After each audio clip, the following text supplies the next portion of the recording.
कोटि संप्रभं निर्विघ्नं करोमि देवे सर्वकार्येषु सर्वदा।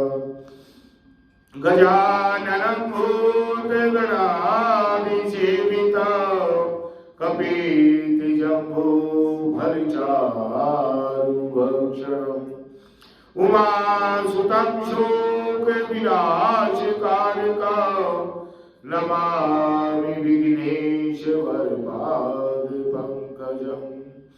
गुरुर्ब्रह्मा गुरुर्विष्णु गुरुर्देवो महेश्वराय गुरु साक्षात् परब्रह्म तस्मै श्री गुरुवे नमः। प्रथम करो वंदना करो और फिर मनाऊं गणेश। शिवरु माता सरस्वती मेरे कंठ करो परवेश।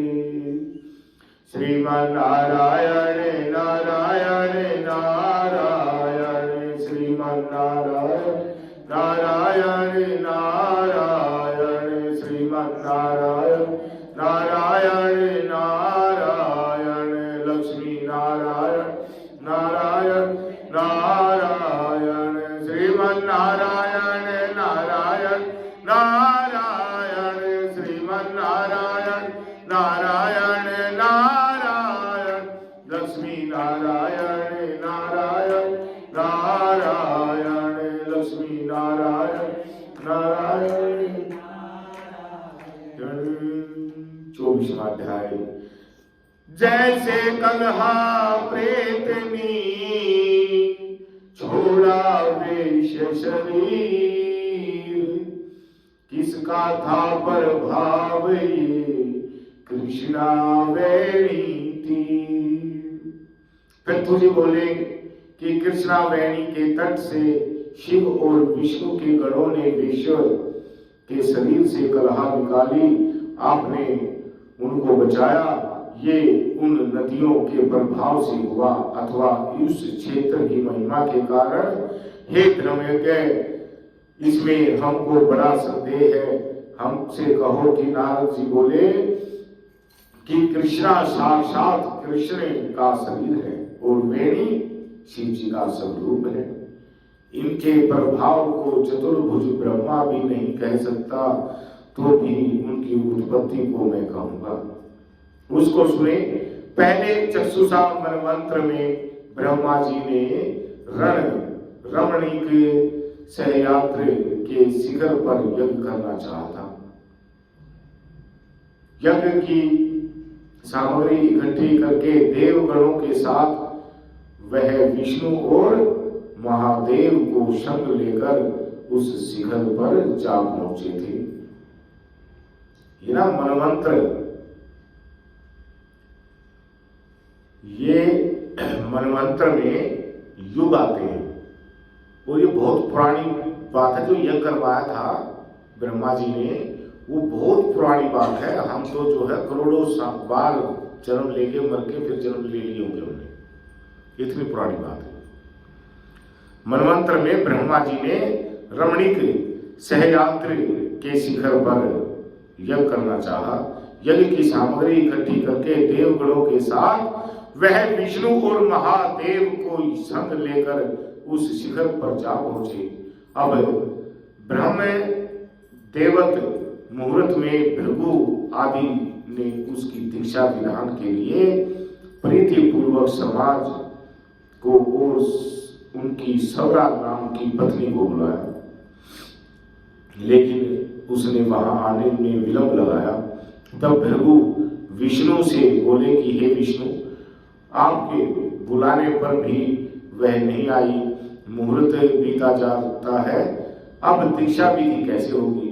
श्री कृष्ण जी बोले कि जो सौरा शीघ्र नहीं आती तो यहाँ गायत्री को बिठाकर दीक्षा विधान करवा दिया। अब क्या इस पर्वत कार्य के लिए वह पत्नी होते हुए भी योग्य नहीं है। नारद जी बोले कि रुद्र के ने विष्णु के वचन को मान लिया और गायत्री को ब्रह्मा के दक्षिण भाग में बैठाकर दीक्षा विधि प्रारंभ कर दी।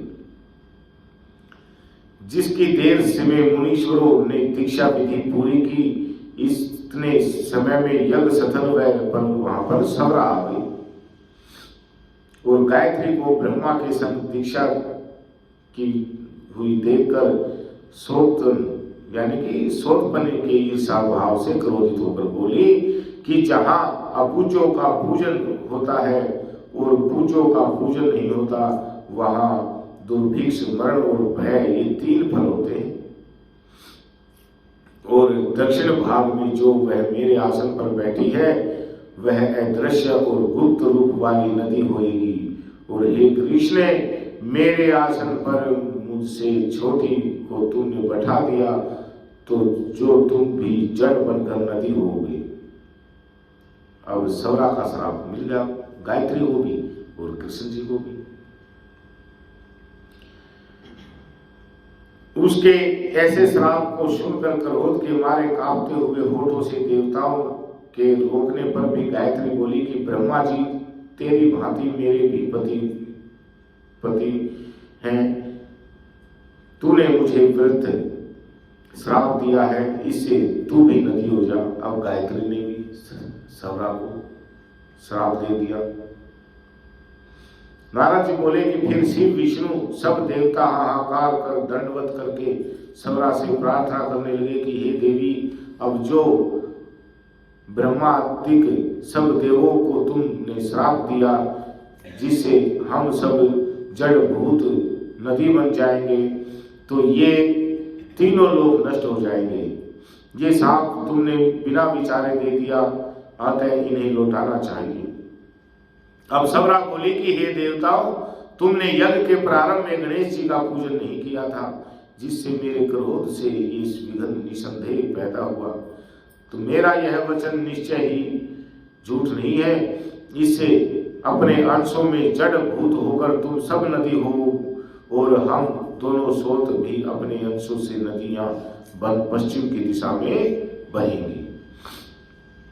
अब नारद जी बोले कि सवरा के ऐसे वचनों को सुनकर ब्रह्मा विष्णु और शिव ये सब जड़ भूत होकर अपने अपने अंश से नदी हो गए।